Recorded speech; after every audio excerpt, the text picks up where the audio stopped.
Nam Than No Te Beratama Alien Ber Khema Christmas Ne Kum Than Chibai Lim Tagamama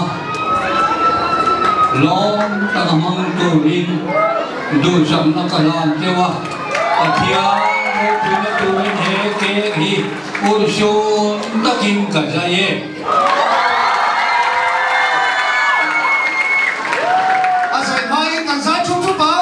Happy birthday, Jesus. Happy birthday, Jesus. Happy birthday, dear Jesus. Happy birthday to you.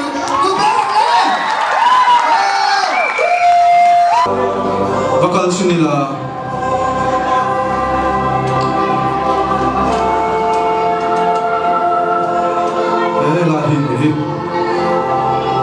Joseph kumay kaldon.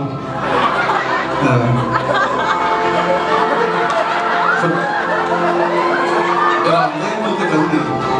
Wakil kawin dan kalau pian tu mensilah jibai buk tu ini orang kala ni.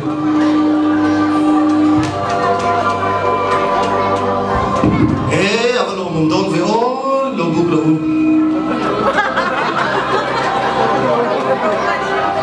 Lamanya lo buk. Mahir sadar ni, mati udah tu.